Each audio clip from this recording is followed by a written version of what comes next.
Alhamdulillahirabbil alamin alladzi ahyana ba'dama amatana wa ilaihin nusyur.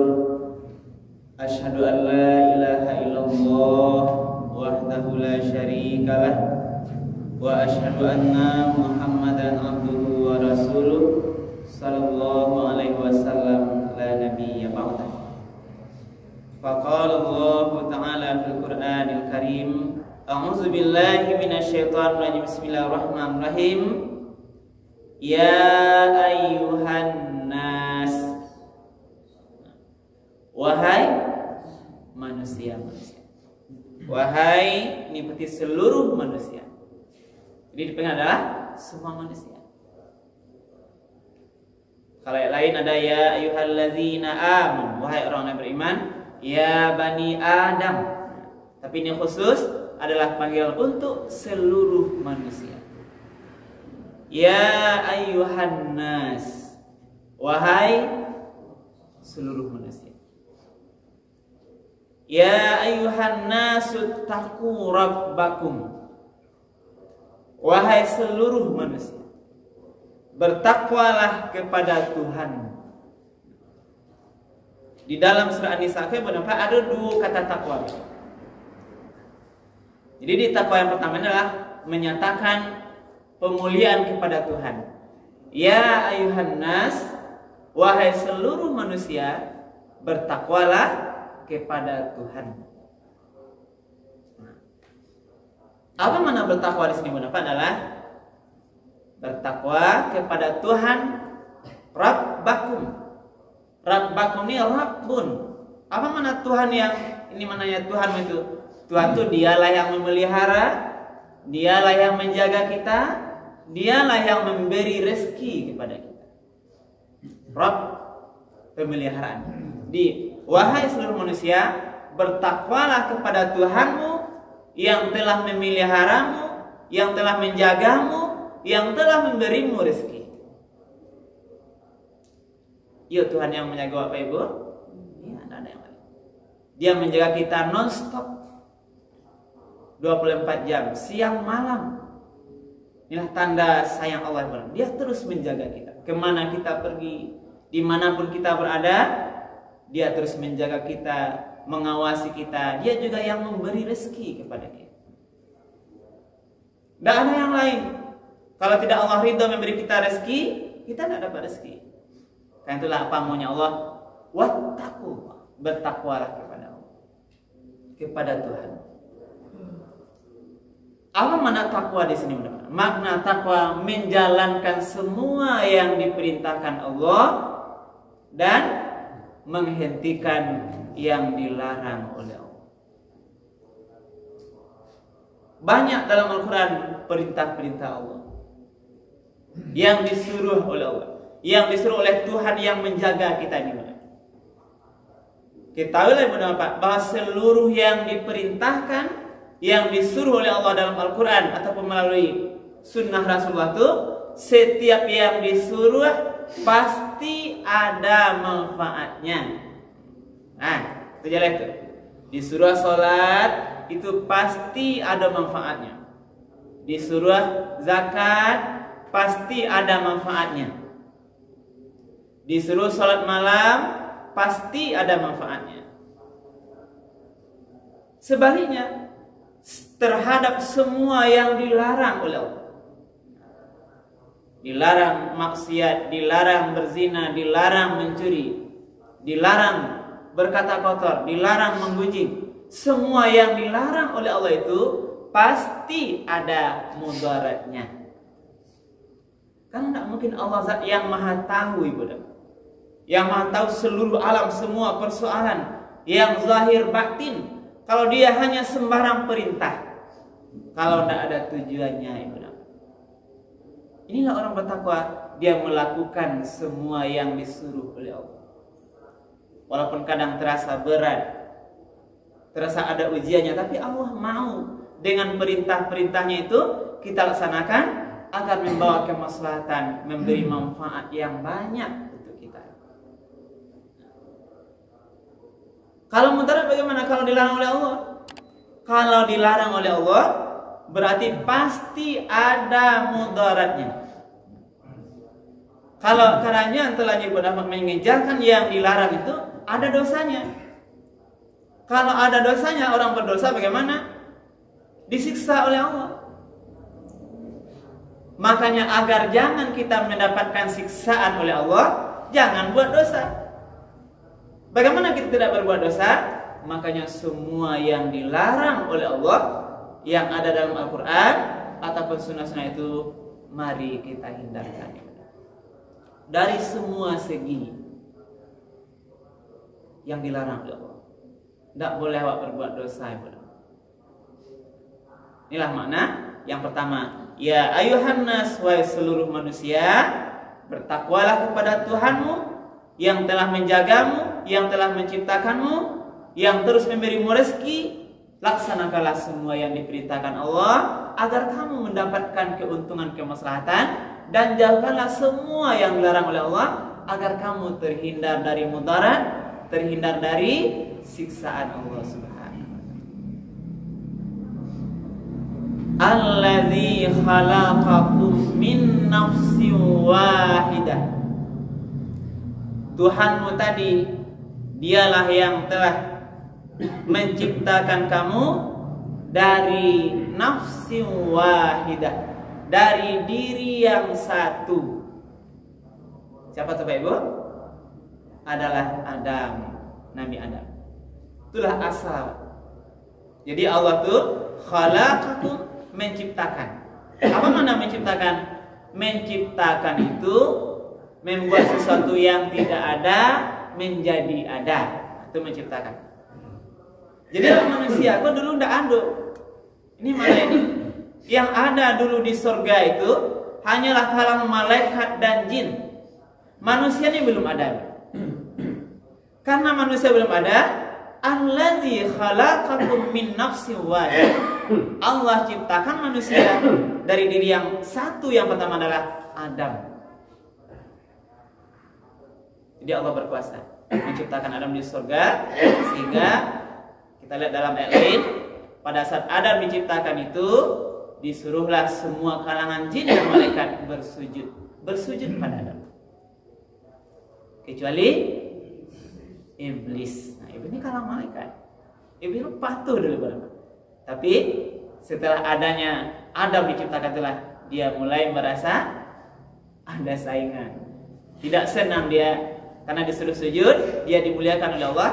Dia merasa ini iblis, merasa karena sikapnya itu, merasa dia lebih mulia daripada Adam, dia tidak mau sujud. Pada konsep sebenarnya konsep adalah bagaimana makhluknya Allah, malaikat itu sujud menjalankan perintah Allah. Diciptakanlah Adam oleh Allah Subhanahu wa ta'ala. Lalu wa khalaqa minha zawjaha, dan Allah jadikan dari Adam itu pasangannya. Terus apa ya Bapak? Hawa. Karena Adam ini sendirian di surga, tentu sepi dia. Ya Pak Jir, sepinya. Jadi orang seorang-seorang tuh yang tidak ada pasangan, artinya pernah dia katanya bermimpi dia seakan-akan ada pendampingnya gitu. Karena kondisi itulah Allah ambilkan dari tulang rusuknya yang kiri itu atas izin Allah. Pada saat Adam dari tidurnya terbangun, ternyata sudah ada pendampingnya Hawa. Inilah mananya wa khalaqa minha zawjaha. Allah jadikan untuk Adam itu pendamping atau pasangannya. Zawjaha, zaujun. Ini pasangan. Dengan pasangan itulah semuanya menjadi sempurna. Makanya Allah ciptakan alam ini semuanya berpasang-pasangan. Ada laki-laki, ada perempuan. Ada siang, ada malam. Itu ada pasangan. Termasuk kalangan hewan ada pasangannya, tumbuh-tumbuhan ada pasangannya. Kita aja kadang-kadang tidak tahu pasangannya. Semuanya Allah ciptakan berpasang-pasang. Termasuklah kelahiran. Diciptakan Adam ini, Allah datangkanlah kemudian Hawa. sebagai pasangannya. Zaujaha. Nah, lalu dengan adanya Adam Hawa itu wa bassa minhuma rijalan katsiran wa nisaa, maka Allah kembang biakkanlah dengan nanti kawin atau menikah dia Adam Hawa, lahirlah nanti seluruh manusia anak keturunannya. Wa bassa minhuma rijalan katsiran wa nisaa, lahirlah seluruh manusia, laki-laki yang banyak, perempuan yang banyak, yang berkembang biak dari Adam dan Hawa. Inilah ceritanya. Sampailah kepada kita ini. Kita ini adalah dilahirkan karena dulu Allah ciptakan Adam, ada Hawa penampilnya, lalu berkembang biaklah sampai nanti dia ke dunia, lahir anak-anaknya sampai kepada kita.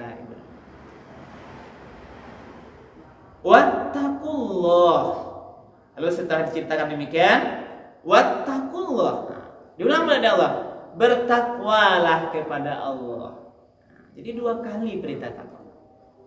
Ini makna penguatan, takkid, makna kita betul-betul manusia yang telah disampaikan tadi, yang sama dari Adam, nenek moyang kita Hawa, yang Allah kehendaki kita dulu belum ada lahir, dilahirkan, diciptakan ada oleh Allah, dengan tujuannya adalah mari bertakwa kepada Allah. Patuhlah kembali kepada seluruh perintah Allah dan jauhilah semua larangannya. Alladzi tasaaluna bihi wal arham. Bertakwalah kepada Allah yang dengan menyebut namanya kamu saling meminta. Jadi dulu zaman-zaman waktu Rasulullah berapa orang ini saling meminta atau saling mohon pertolongan sesama yang lain, itu sering menyebut nama Allah. Demi Allah wahai saudaraku, bantulah aku. Demi Allah wahai saudaraku, kerjakanlah itu. Jadi atas sa'alu, kami saling meminta, saling memberi atas nama Allah Subhanahu wa taala. Lillahi ta'ala. Jadi saling membantu. Kita manusia ini saling meminta, saling tolong menolong. Ini maknanya. Lillahi ta'ala. Apalagi kita sesama dari Nabi Adam, ada hubungan persaudaraan, ada ukhuwah Islamiyah. Maka mari juga benar-benar kita saling tolong menolong, saling meminta, memberi karena Allah Subhanahu wa taala.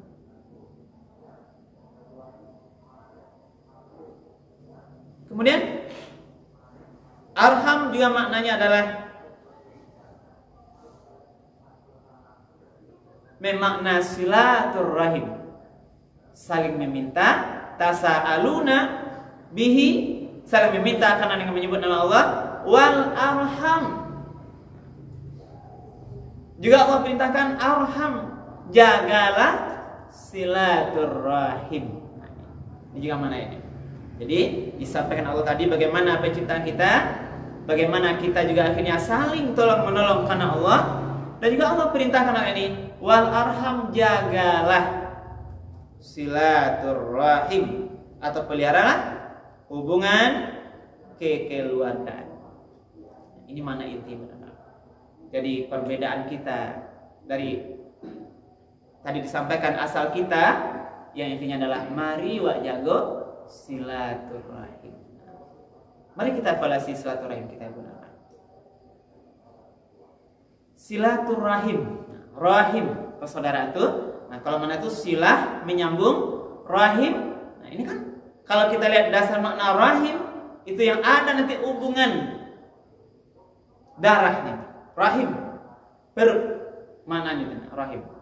Siapa di antara yang dikatakan juga hubungan silaturahim antara antara anak dengan orang tua?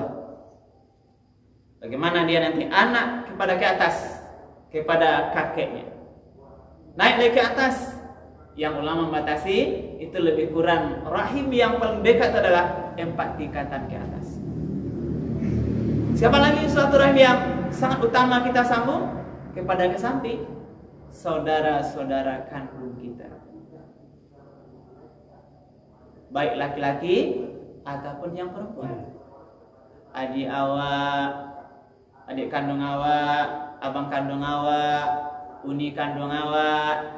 Itu makna yang silaturahim yang terdekat yang harus lebih dulu kita jaga. Mana lagi? Ke bawah. Rahim menghubungkan dengan anak-anak kita. Anak laki-laki, anak perempuan itu sama kedudukannya. Yang wajib terus kita jaga hubungan silaturahim baik dengan semua anak-anak kita. Kama-kama cucu-cucu kita. Ini masuk juga. Baik cucu dari anak laki-laki atau cucu anak perempuan. Itu sama dalam bahasa Islam. Nah, itu tidak ada beda. Walaupun awak di Minang menganggap kadang-kadang ada pitu hawa, cucu laki-laki dari anak laki-laki, cucu perempuan. Maya tak kayak memang. Kalau sampai cucu anak laki-laki untuk orang, ya nah. Cucu anak perempuan, ini cucu kita. Ini diantaranya.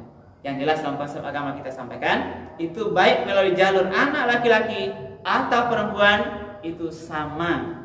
Silaturahim kita di sana adalah hubungan rahim, apalagi nasab kita di situ yang wajib terus kita jaga.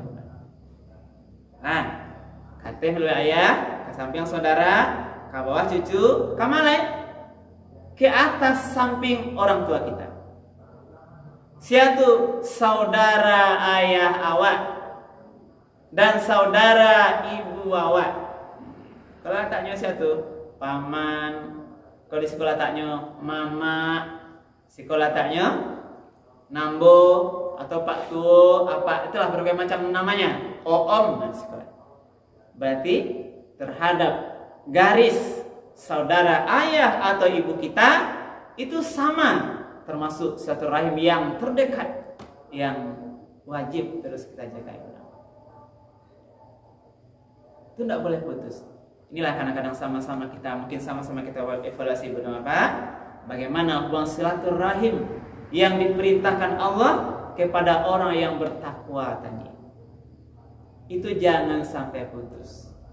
Mari terus kita sambung dalam kondisi bernama Pak sampai nanti batas umur kita ini, sebab Allah mengatakan orang yang memutus silaturahim itu dalam bahasa hadis Rasulullah juga disampaikan la yadkhulul jannata qatin. Tidak akan masuk sarugo orang yang memutus silaturahim. Ini dia tanya. Ini jelas. Hadis ini sahih. Tidak akan masuk sarugo orang yang memutus silaturahim. Berarti tidak akan masuk surga orang yang tidak baik hubungan dengan ayah ibunya. Tidak akan masuk surga orang yang tidak baik hubungan dengan anak-anaknya. Tidak akan masuk surga orang yang tidak mau memperbaiki silaturahim dengan cucu-cucunya. Tidak akan masuk surga orang yang tidak berusaha bagaimana memperbaiki silaturahim, apalagi memutus dengan pamannya, dengan eteknya, amainya, omnya. Karena ini bagian rahim yang paling dekat kepada Bapak. Ini harus menjadi perlindungan singkat kita hari. Persoalan tentu pasti ada masalah pasti ada.